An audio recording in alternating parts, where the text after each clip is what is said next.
जी पूर्व मुख्य संपादक आयोजक जिन IIMT विश्वविद्यालय से एक बार सभी के लिए जोरदार ताली बजाकर उनका साधुवाद। कथा के मुख्य यजमान स्वर्गीय महेंद्र भाई जी, मोती भाई पटेल जी की स्मृति में वंदनाबेन पटेल, ललित दीपेश पटेल जी न्यू जर्सी अमेरिका से हैं, एक बार जोरदार इनके लिए ताली बजाएं। सोमानी जी सूरत से हैं जो कथा के पूर्व में भी यजमान पद ग्रहण कर चुके हैं, एक बार उनके लिए भी जोरदार ताली बजाएं।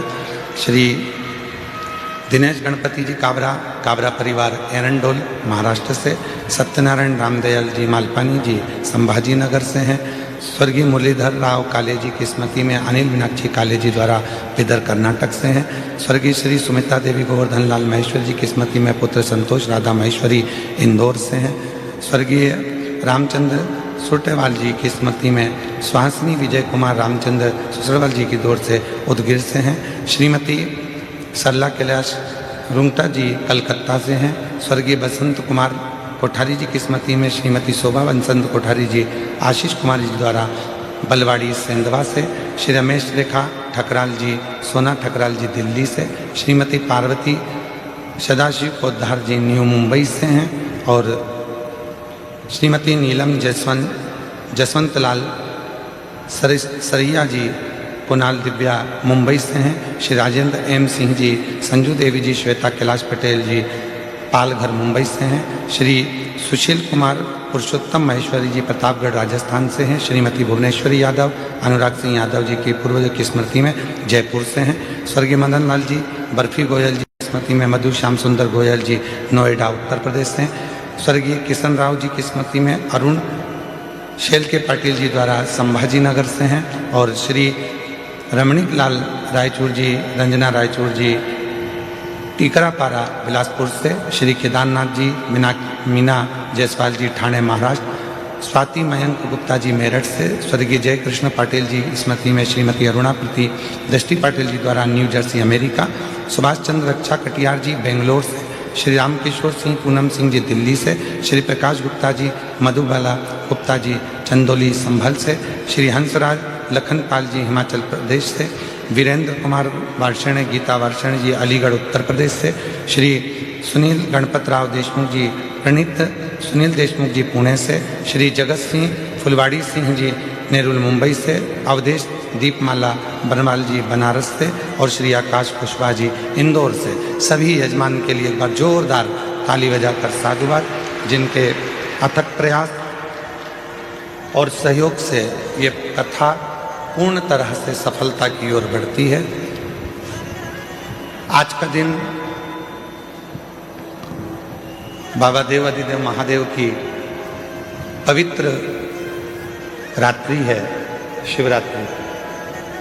और इस पवित्र शिवरात्रि को समिति द्वारा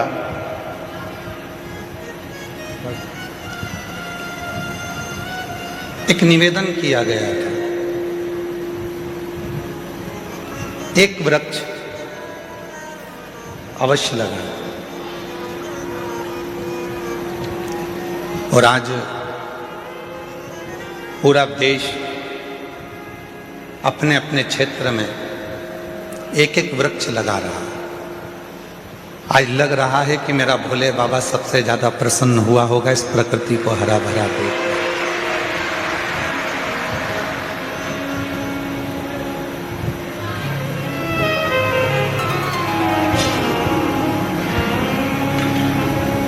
आज ये प्रकृति, आज ये पृथ्वी जो पूर्ण तरह से हरी भरी हुई है, और धीरे धीरे जब आप रोज शिव जी को जल चढ़ाने जाओगे और वृक्ष में भी जल चढ़ाओगे तो ये पृथ्वी पुनः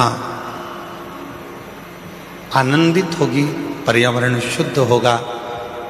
और जब पर्यावरण शुद्ध होगा तो आपका और हमारा सबका स्वास्थ्य अपने आप धीरे धीरे ठीक होना, अच्छा होना प्रारंभ हो जाएगा। और स्वास्थ्य के लिए ही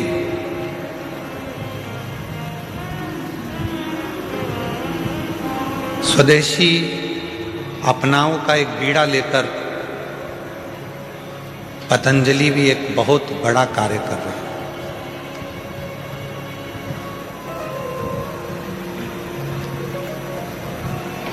स्वदेशी अपनाओ का एक बीड़ा लेकर पतंजलि भी एक बहुत बड़ा कार्य कर रहा है।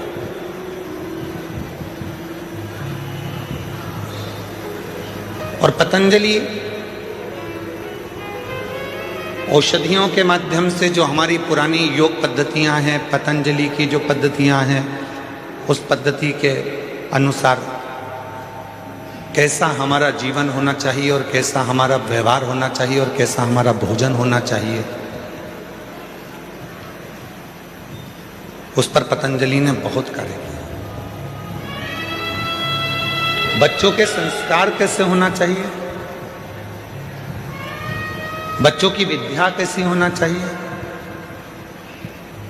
एक मनुष्य की दिनचर्या कैसी होना चाहिए, और उसके जीवन में रोज प्रतिदिन में आने वाली जो वस्तुएं हैं, खाद्य सामग्री हो या अन्य सामग्री हो, वो उसके जीवन में कैसे सुख दे, वो स्वदेशी के भाव से उन्होंने जागृत किया। एक बार योग ऋषि बाबा रामदेव जी महाराज जी के लिए जोरदार ताली बजाकर उनके लिए साधुवाद दूंगा, पतंजलि परिवार को, जिन्होंने स्वदेशी के माध्यम से जनमानस को जागृत किया है। मैं बहुत बहुत आपको साधुवाद देता हूं, पूरे परिवार को। एक शिव की अविरल भक्ति,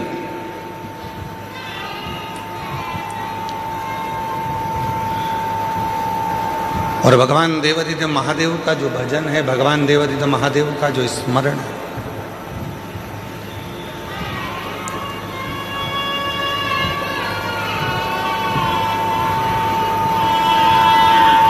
वो हमको सुख कैसे दे सकता है।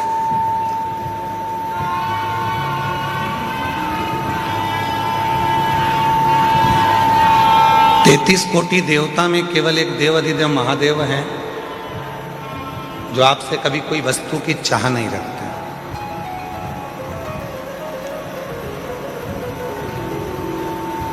किसी वस्तु की चाह मेरे देवादिदेव महादेव कभी नहीं रखते। उन्होंने तो एक बात कही कि जो मैंने तुमको दिया है, कभी अगर समय मिल जाए तो वो मुझको दे देना।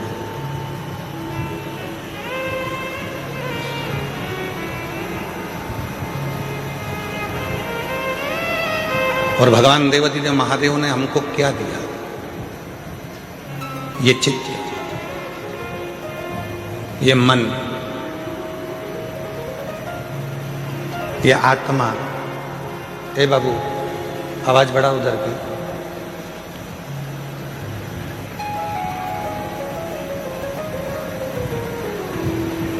डबरा की कथा में आपको कहा था कि ये शरीर धन, दौलत, संपदा, मकान, जमीन, गाड़ी, बंगला, जायदाद, ये सब दूसरे ने दिया, पर केवल एक वो आत्मा, केवल एक वो चित्त, केवल एक वो मन, केवल एक वो प्राण देने वाला कोई दूसरा नहीं होता, वो देवादिदेव महादेव ही होता है।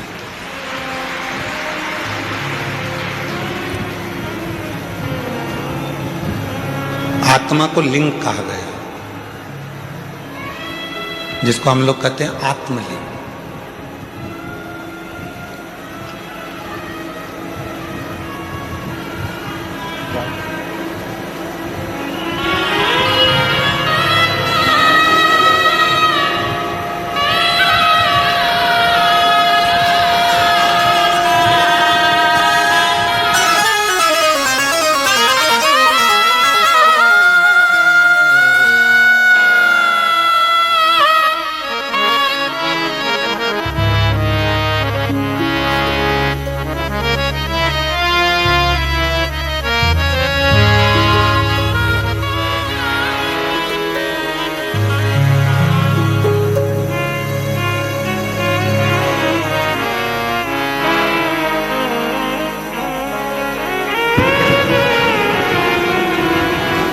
आत्मा को लिंग कहा गया,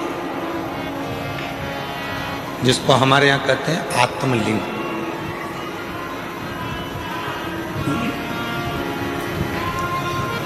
आत्मलिंग आत्मा को कहा गया, मतलब भगवान देवाधिदेव महादेव कहीं दूर नहीं है। भगवान देवाधिदेव महादेव कहीं दूर नहीं है।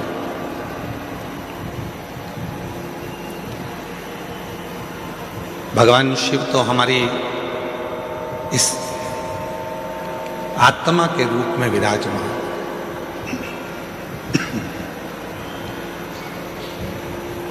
भगवान शिव हमारी श्वासों के रूप में विराजमान। अब दुनिया के लोग क्या करते हैं? आज आप लोगों से एक ग्रीन शिवरात्रि के रूप में आप लोगों से कहा गया था कि एक एक वृक्ष लगाएं, और आप लोगों ने एक एक वृक्ष लगाया। एक एक वृक्ष आप लोग रोपित करें। क्यों कहा? हमारा और आपका शरीर रहेगा जितने दिन है, पर हमारे और जाने के बाद भी यदि उस वृक्ष की पत्तियां बेलपत्र के रूप में शिव जी को चढ़ती रहेगी तो यह निश्चित है कि हम हैं और हमारे बाबा को हम कुछ रोज दे रहे हैं, ये प्रस्तुत होता रहे।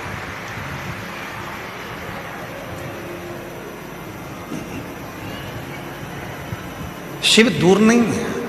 आवाज क्लियर करो, थोड़ी सी गूंज रही है, उसको क्लियर करके। देवाधिदेव महादेव दूर नहीं है।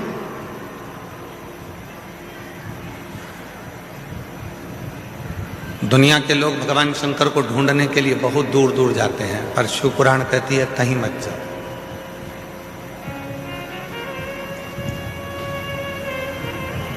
और मैंने तेरे ही भरोसे बाबा, तेरे ही भरोसे हवा बिच उड़ती जागी।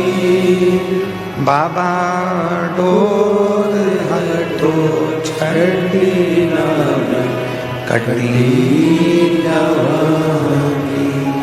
भोले मैं तेरी पदम, शंभू मैं तेरी पदम।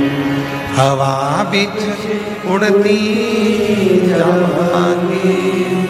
बाबा डोर हटो छड़ी में कटी जागी। भोले मैं तेरी पतंग, शंभू मैं तेरी पतंग। शिव कथा कहती है आत्मा लिंग है, और उस आत्मलिंग को जिस दिन हमने जान लिया, हम कहते हैं कि भगवान के मंदिर में जाते हैं, जब शिव जी के मंदिर में जाते हैं, भगवान का भजन करने जाते हैं, दर्शन करने के लिए जाते हैं, जब भगवान के मंदिर में पहुंचते हैं क्यों कहते हैं कि लोग कि गुरुजी एक लोटा जल और सारी समस्या का हल, ऐसा कैसे हो सकता?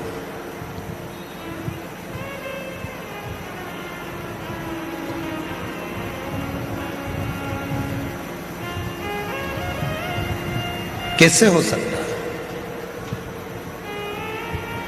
शिव महापुराण की कथा कहती है कि वो एक लोटा जल सारी समस्या का हल ऐसे होता है।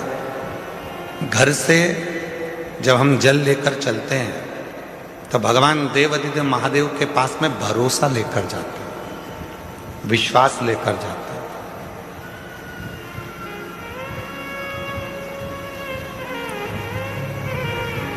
ये आत्मलिंग जब शिवलिंग के सामने जाता है और आत्मलिंग और शिवलिंग के बीच में जो जल चढ़ाया जाता है, जो जल चढ़ता है, वो आत्मलिंग और शिवलिंग के विश्वास को, भरोसे को दृढ़ कर देता है।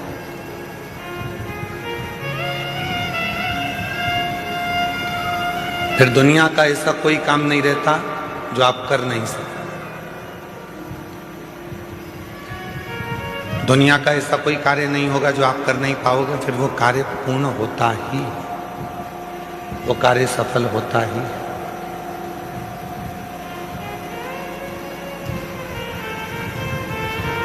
एक सुंदर चरित्र, उधर आवाज नहीं जा रही है भाई, आप आवाज खोल रहे हो परंतु वो गूंज रही है, उसको ढीले कम करो क्योंकि वैसे ही वो हॉल है ना तो गूंज रही है, और आवाज को क्लियर करो। और इधर साइड में आवाज नहीं जा रही, तुम्हारे लड़कों को भेजो उधर सुनने के लिए। उधर भी नहीं आ रही है क्या? उधर भी लड़कों को भेजिए। शिव कथा कह रही है, भगवान देवादिदेव महादेव का चरित्र कह रहा है, भगवान शंकर की पवित्र कथा कह रही है। शिव को रामचरितमानस में विश्वास कहा, और जब व्यक्ति के जीवन में विश्वास प्रबल हो जाता है, भरोसा दृढ़ हो जाता है, तो उसका कार्य अपने आप सफल होना प्रारंभ हो जाता है। अपने आप तो कर्म भी करता है, मेहनत भी करता है, परिश्रम भी करता है, और शिव पर भरोसा कर कर आगे भी बढ़ता है।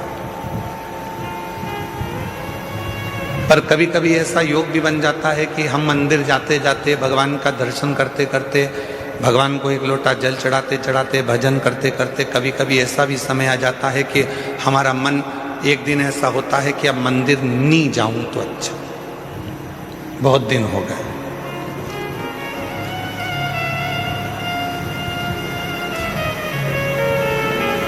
रोज कथा सुनते हो,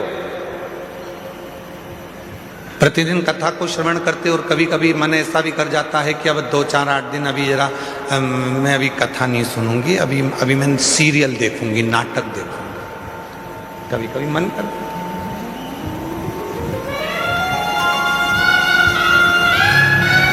रोज ही तो सुनते हैं, प्रतिदिन तो श्रवण करते हैं, तो अब मैं कथा ना सुनकर मैं नाटक देखूंगी, सीरियल देखूंगी। आवाज गूंज रही है, खींच के बोलना पड़ रहा है, आवाज को क्लियर करो आवाज।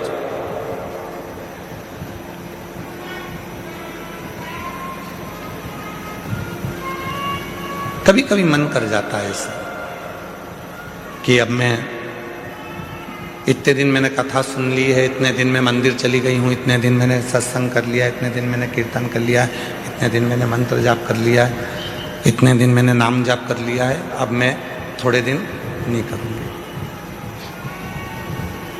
क्यों? कभी आपने विचार करा कि ऐसा मन में भाव क्यों आ जाता है, किस लिए आ जाता है? गुरु में और भगवान में एक बहुत बड़ा अंतर है। गुरु में और परमात्मा में एक बहुत बड़ा अंतर है। गुरु में और ईश्वर में एक बहुत बड़ा अंतर है। गुरु में और भगवान में एक बहुत बड़ा अंतर है। गुरु का काम है आपको मंदिर तक भेजना, गुरु का काम है आपके हाथ में माला पकड़ाना, गुरु का काम है आपको शंकर के मंदिर तक भेजना, गुरु का काम है आपको कथा तक भेजना, गुरु का काम है आपको भजन तक भेजना, गुरु का काम है आपको मंदिर तक भेजना। और परमात्मा का काम क्या है? भगवान का काम क्या है? बिल्कुल इसके विपरीत। गुरु क्या करेगा? माला पकड़ाएगा। भगवान क्या करेगा? माल पकड़ा के माला छुड़ा देगा। गुरु क्या करेगा? मंदिर पहुंचाएगा। भगवान क्या करेगा? मंदिर से दूर हटाएगा। भगवान क्या करेगा? तुम्हें मंदिर से दूर भगाएगा। क्यों? अगर ये मंदिर आता रहेगा तो मुझे देते रहना पड़ेगा, इसलिए इसको एक बार में इतना दे देता हूं कि ये व्यस्त हो जाएगा, इतना व्यस्त हो जाएगा कि मंदिर आना छोड़ देगा तो मैं इसको देना छोड़ दूंगा। और गुरु क्या करा है? मंदिर जा। गुरु क्या करा है? एक लोटा जल चढ़ा। गुरु क्या करा है? माला पकड़। गुरु क्या करा है? कथा सुनो, रोज सुनो, 15 मिनट सुनो, 5 मिनट सुनो, 10 मिनट सुनो, 15 मिनट सुनो, 20 मिनट सुनो, पर प्रतिदिन कथा सुनो, ये गुरु कह रहा है। और भगवान क्या कर रहा है? इसको आज ऐसी फिल्म में उलझाऊंगा कि आज की कथा पूरी इसकी छुड़ा दूंगा। कथा छूटी तो कहते हैं ना, तू बोला मैं चला, विक्रम बेताल। कथा छुड़ाना।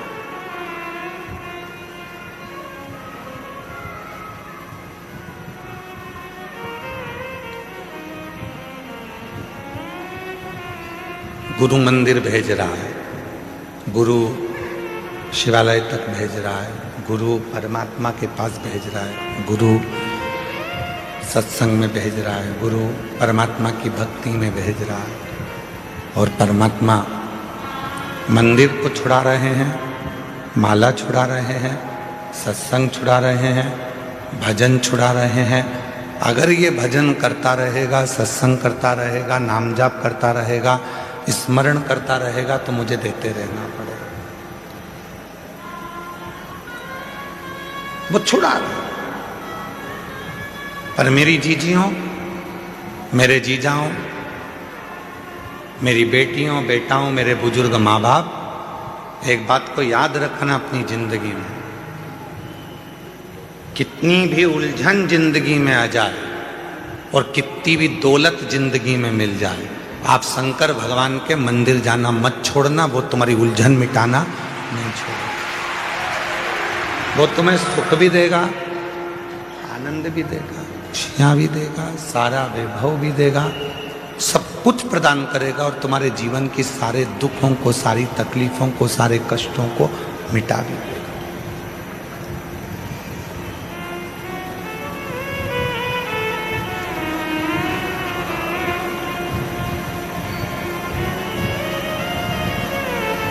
दूसरे पर करा हुआ भरोसा टूट सकता है, पर परमात्मा पर करा हुआ भरोसा कभी नहीं टूटता, कभी। अभी एक सीरियल देख रहे थे आर्य जी, तो किसी ने हमको बताया कि गुरुजी 14 फरवरी को कोई सा डे था, और तुम लोगों को ज़्यादा स्मरण में, हमको भी है पर हम बोलना नहीं चाह रहे। एक सीरियल दिखाया था, उसमें एक छोरा उसको कुछ फूल देने गया, उसने उसको लात मारी तो वो शिव जी के मंदिर में पहुंच गया। ऐसा वो छोटा सा सीरियल था।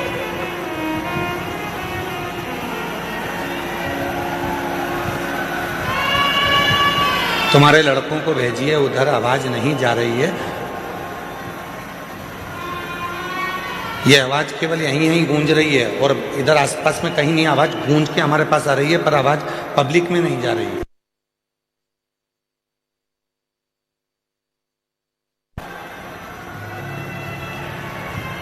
तो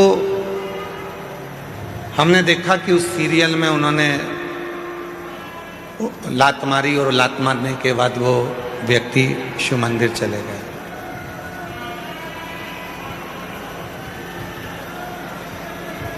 शिव कथा कर रही है, भगवान देवाधिदेव महादेव का चरित्र कह रहा है, भगवान शंकर की कथा कर रही है कि दूसरा कोई व्यक्ति हमको लात मारे तब हम शिव जी के पास में जाएं, ये ठीक नहीं है। शिव महापुराण की कथा कहती है कि इस मन को शंकर से ऐसा जोड़ लो कि किसी की सामर्थ्यता ना हो तुम्हें लात मारने की, किसी की सामर्थ्यता।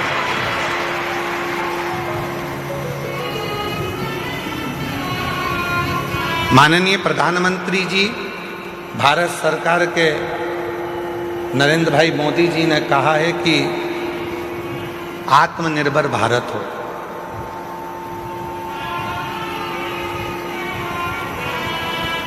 क्यों कहा आत्मनिर्भर भारत का? फिर आवाज गूंज के आ रही है, आवाज आसपास की आवाज खोलिए। पता नहीं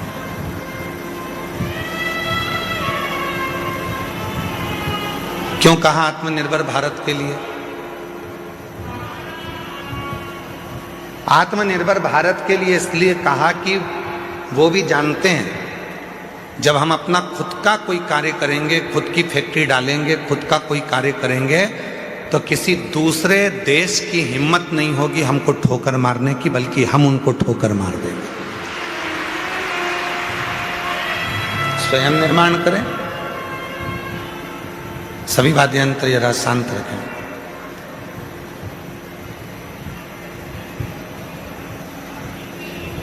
स्वयं निर्माण करें।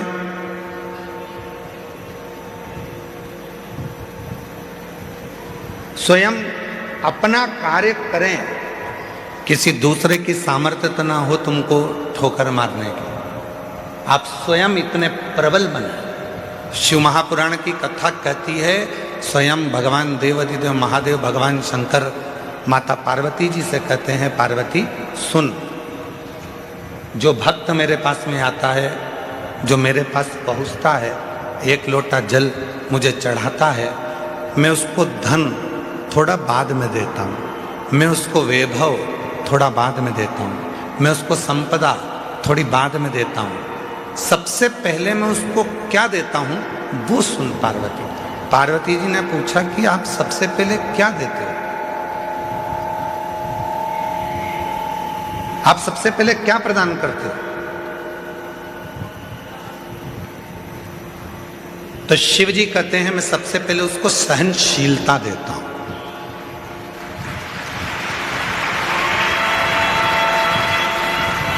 आज के जमाने में व्यक्ति के पास सहनशीलता नहीं है।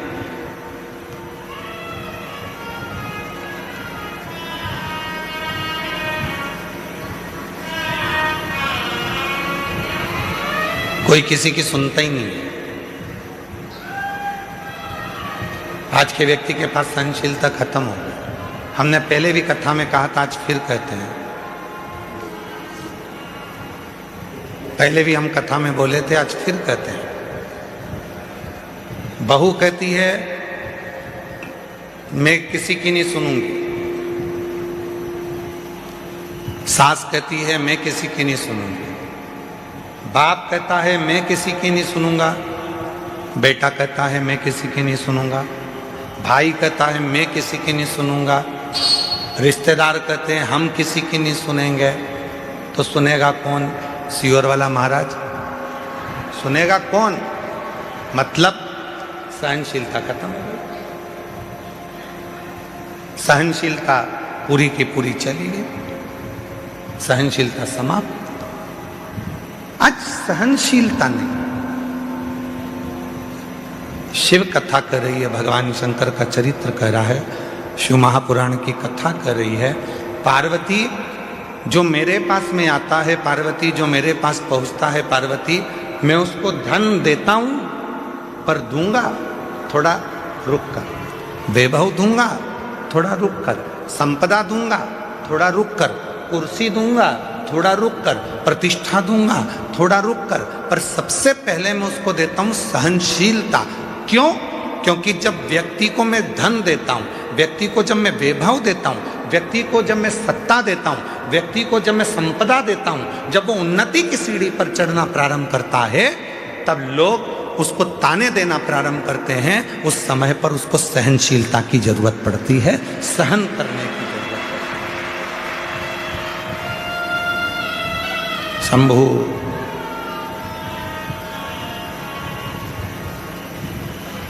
तब उसको सहनशीलता की जरूरत पड़ती है।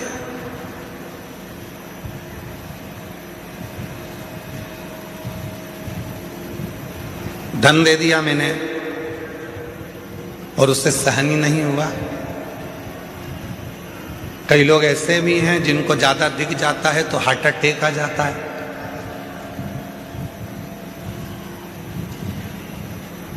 कई लोगों को हमने देखा मीडिया में भी और अन्य न्यूज़ चैनलों पर, कोई व्यक्ति एक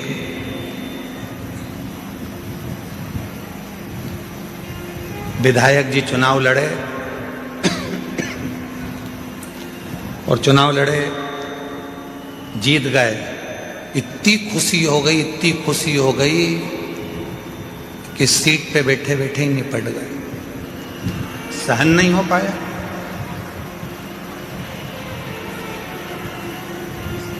सहनशीलता ही नहीं रही।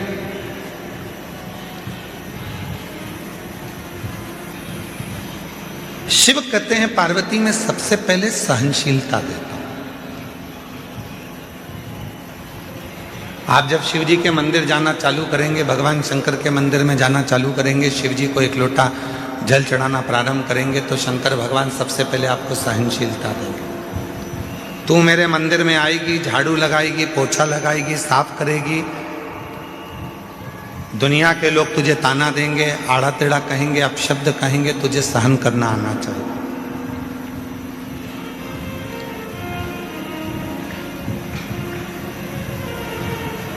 तुझे सहन करना आना चाहिए। इसलिए शिव सबसे पहले देते हैं तो सहनशीलता देते हैं, शंकर भगवान देते हैं तो सबसे पहले सहनशीलता देते हैं। सहनशीलता। और आज शिवरात्रि है, देवादिदेव महादेव की वो रात्रि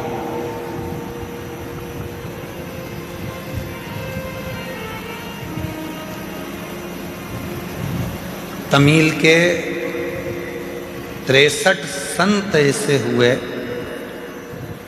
63 संत तमिल के ऐसे हुए हैं जिन्होंने इस शिवरात्रि पर भगवान शंकर का साक्षीकरण कर कर भगवान शिव का दर्शन पाया है। अब जब भारत की भूमि के मनुष्य के रूप में जन्मे हुए वो 63 संत, वो 63 साधु, वो 63 सन्यासी, वो 63 साधारण गृहस्थी जब भगवान शिव का दर्शन कर सकते हैं, तो इस शिवरात्रि पर जब हम और आप भगवान शंकर की अविरल भक्ति को धारण करेंगे तो क्या शिव का दर्शन नहीं होगा? क्या भगवान शंकर का दर्शन नहीं होगा?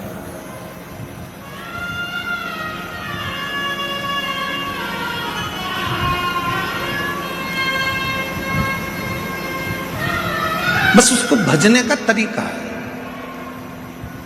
उसके स्मरण का तरीका है। कई लोग कहते हैं क्यों गुरुजी आप दिन भर बैठे बैठे अपनी कथा में बेलपत्री ऐसे चढ़ाना, बेलपत्री की नोक ये डंडी ऐसी रखना, दुर्वा ऐसे चढ़ाना, पानी ऐसे चढ़ाना, फूल ऐसे चढ़ाना, चावल का दाना ऐसे चढ़ाना, ये सब चीज़ें आप बताते रहते हो, सब चीज़ें आप बताते हो, तो क्या इसका फर्क पड़ता है कि बेलपत्री की डंडी इधर रखेंगे तो इसका फर्क पड़ेगा,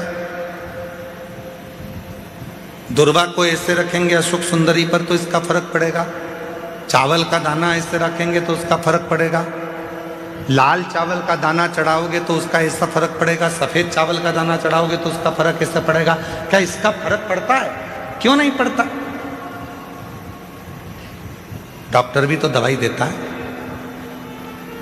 डॉक्टर बोल देता है कि ये सारी दवाई ले जाओ, ये भी लेके जाओ, ये भी लेके जाओ, ये भी लेके जाओ, सब एक साथ खा जाना, एक साथ उसको खा लो। डॉक्टर भी कहता है ये वाली दवाई खाली पेट लेना, ये वाली दवाई नाश्ते के बाद लेना, ये दवाई भोजन करने के बाद लेना, ये दवाई रात्रि को सोने से पहले लेना, और सुनो अगर ज़्यादा तकलीफ हो तो ये वाली दवाई इस समय पर ले लेना। अगर तुम्हें लग रहा है कि शरीर में कष्ट है, तुम्हें लग रहा है शरीर ठीक नहीं है, तो ये वाली दवाई लेना और रात्रि को लेके और दूध से लेना और सो जा। अब डॉक्टर को क्या पड़ी कि वो तुम्हें बताए कि ये दवाई ऐसे लेना, ये दवाई वैसे लेना, इस दवाई को ऐसे लेना। जैसे दवाई लेने का तरीका होता है, और अगर हम उस डॉक्टर के बताए अनुसार दवाई नहीं लेते तो हमारा शरीर में रोग ठीक नहीं होता है। तुम चाहे फिर पूरी दवाई एक साथ खा लो तो उससे रोग ठीक नहीं होगा। पर जैसा डॉक्टर ने कहा है, जैसा डॉक्टर ने बताया है, जैसा डॉक्टर ने कहा है कि समय समय पर ऐसे ऐसे लेना पड़ेगा तो उसका फल मिलेगा, उसका फल प्राप्त होगा। उसी तरह शिव महापुराण में भी वर्णन किया गया, भगवान शंकर की कथा में वर्णन किया गया कि बेलपत्री कैसे चढ़ाना है। शिवरात्रि पर बेर का महत्व कितना है, कितना महत्व। प्रकृति के देव अधिदेव महादेव को प्रकृति की ही वस्तुओं से रिझाया जा सकता है।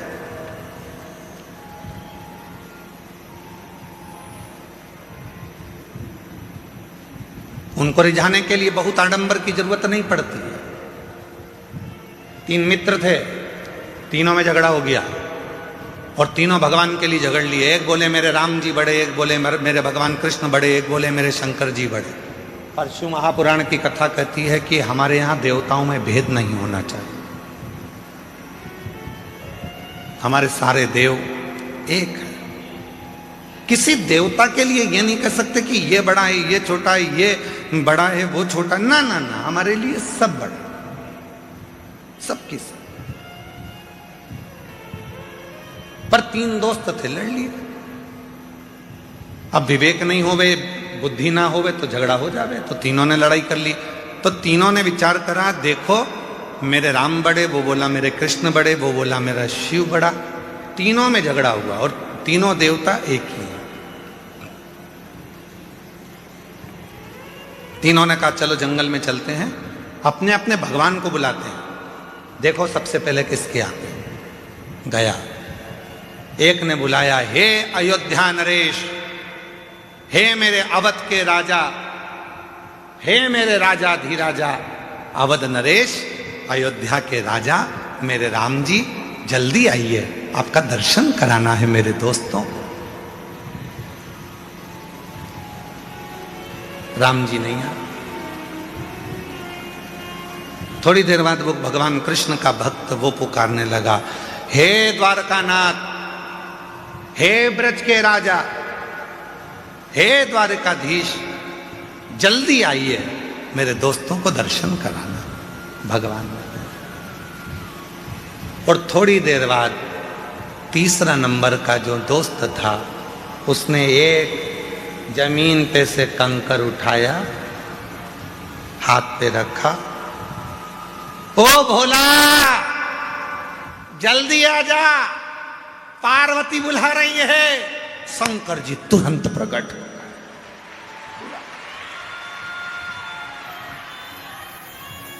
थोड़ी देर बाद राम जी आ रहे थे रथ पर, थोड़ी देर बाद भगवान कृष्ण आ रहे थे रथ पर, सेना साथ थी, पूरी सेना साथ में पहुंचे।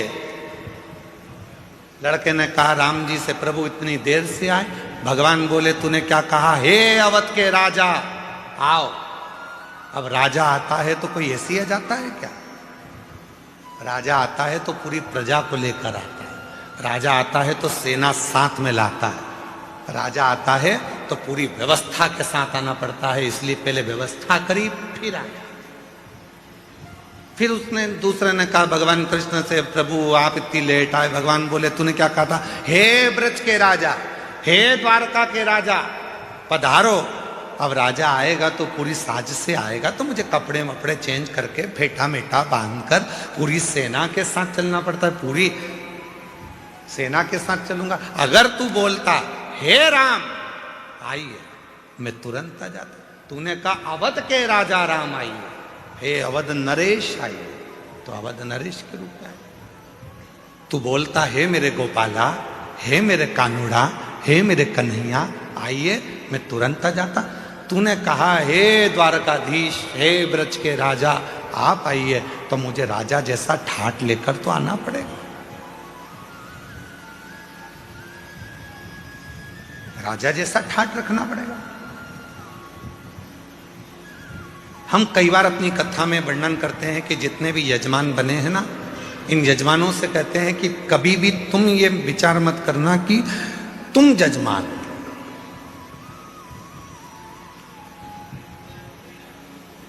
बुद्धि से निकाल दो कि तुम जजमान। तुमने ये सोच लिया कि मैं जजमान हूं, मेरे भोजन की व्यवस्था ऐसी करना चाहिए, मेरे रुकने की व्यवस्था ऐसी करना चाहिए, मेरे लिए गादी ऐसी लगाना चाहिए, मेरे लिए इस तरह का सोफा लगाओ, मेरे लिए ऐसी कुर्सी लगाओ। तुम्हें मालूम नहीं है मैं मुख्य यजमान हूं। मैं छोड़ दो कि तुम जजमान। जजमान बनाया किसने? उसने। बिठाया किसने? उसने। कृपा किसने करी? उसने। तो तुम उससे कहो कहीं हमारे माँ बाप की कोई कृपा हुई होगी, कहीं मेरे पूर्वजों ने एक लोटा जल ज्यादा चढ़ाया होगा, जो आज भगवान ने मुझे यजमान बनाकर बिठा दिया। त्याग।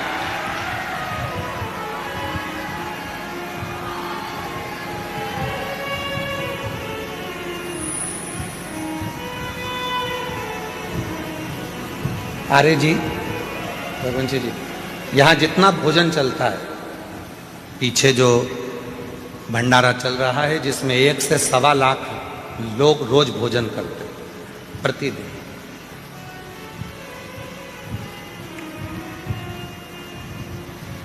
उसमें एक भी रसीद लेकर किसी भी सीहोर वाला हो, चाहे बाहर वाला हो, चाहे दुनिया का कोई सेठ हो, दुनिया का कोई सेठ हो, जितने कथा सुन रहे हैं उन सबके लिए कहूँगा, कोई नहीं कह सकता कि सीहोर वाले महाराज के यहाँ से कुबेरेश्वर धाम से कोई आया था और हमने घी का पीपा दिया था या तेल का डब्बा दिया था। ये सारा की सारा भंडारा भोले बाबा चलाते हैं और भोलेनाथ के भक्त चलाते हैं।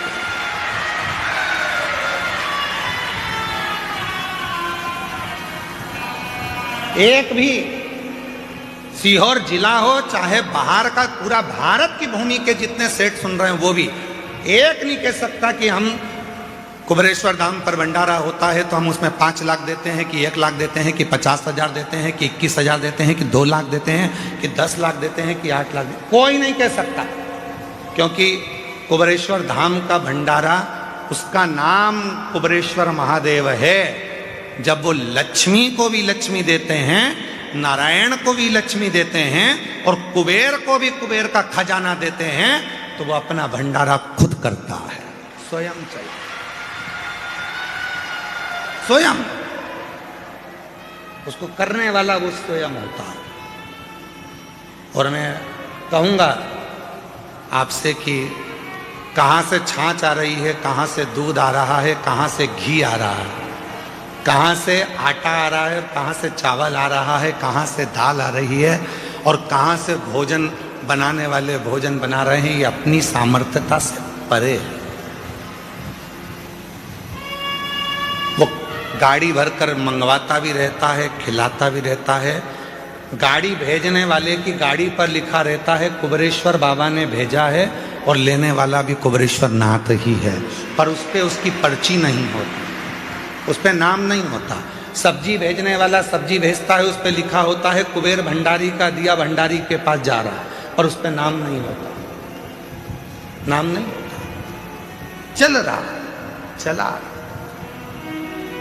सीहोर का गांव, सीहोर का शहर, सीहोर के आसपास का कोई नगर, बड़ी बड़ी सिटियां, इंदौर, भोपाल, मुंबई, पुणे, पूरे भारत के जितने सेठ हैं, किसी सेठ के पास में कोई रसीद, पावती या चंदा लेने के लिए विठलेश सेवा समिति कभी नहीं जाती। जिसको मेरा बाबा देता है वो झोली भर कर लाता है, यहाँ लुटा कर चले जाता है और बाबा का भंडारा हो गया। और उस विश्वास से कह रहे हैं, आप आयो, जितने श्रोता इस पंडाल में बैठे हैं और 3 पंडाल पीछे के, चौथा, 5वां, और भी जो लोग मंदिर प्रांगण में, धर्मशालाओं में, रोडों पर और ग्राउंड में जहां जहां बैठे हैं, विश्वास के साथ कहता हूं, आज शिवरात्रि के दिन, अगली शिवरात्रि तक मेरा बाबा आपको भी इतना देगा कि आप झोली भरकर यहां पटक कर जाओगे। इतना देगा कि झोली भरकर तुम पटक कर जाओगे। आन दो, घी के पीपे उतरने दो, तेल आने दो, आटा आने दो, चावल आने दो।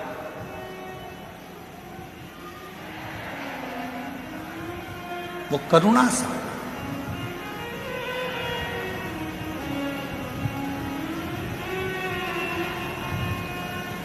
कैसे करता है, कैसे कराता है, वो जानता है। हमारे छोटे भाई विनय मिश्रा जी थोड़ा सा टेंशन ले लेते हैं कभी कभी। आपने बोला है कि व्यवस्था होना है और आप फोन पर बोल दिए कि कल प्रसाद में ये बनना है, होगी एकदम हलवाई की टांग टूट गई। हमारे जो हलवाई हैं देवघर गए थे तो देवघर में उनका टांग टूट गया, एक्सीडेंट हो गया था। कोई बाइक वाला उनको रात के समय, वो मंदिर जा रहे थे, ठोक के चले गए। पाँव अभी तक ठीक नहीं हुआ। सामान कैसे बनेगा, भंडारा कौन बनाएगा? हमने कहा उसका नाम भंडारी है, कुबेर भंडारी। भंडारा भी वही बनाएगा और खिलाएगा भी वही, चलाएगा। हलवाई आए, भाव सर जी कहने लगे गुरुजी पाँव का ऑपरेशन का बोला है। हमने कहा डॉक्टर से बोल दो कि कल ही ऑपरेशन कर दे। जाऊं मैं? हाँ। कहाँ करवाना है? तो कहा उज्जैन कराना है। तो मैंने कहा उज्जैन चले जा। हम बोले उज्जैन। शाम को प्रदोष की आरती कर कर आए थे। बेलपत्री हमारे विकास महाराज हमको दिए थे, हम रोज बेलपत्र खाते हैं बाबा की। तो वो बेलपत्र हम खा रहे थे, उसमें से एक बेलपत्ती का टुकड़ा उनको दे दिया कि एक टुकड़ा तुम खा लो, कल ऑपरेशन कराना है तो बाबा कृपा कर देगा। ऑपरेशन वाले डॉक्टर के पास गए तो उसने कहा ऑपरेशन की जरूरत नहीं, तुम्हारी हड्डी जुड़ गई है, काम करना चालू कर। आज भी वही हलवाई भाव सर जी लंगड़ते लंगड़ते आज भी पूरी तरह से चलते चलते पूरा भोजन बना रहे हैं और कह रहे हैं पाँव में कोई कष्ट नहीं। प्रभु आप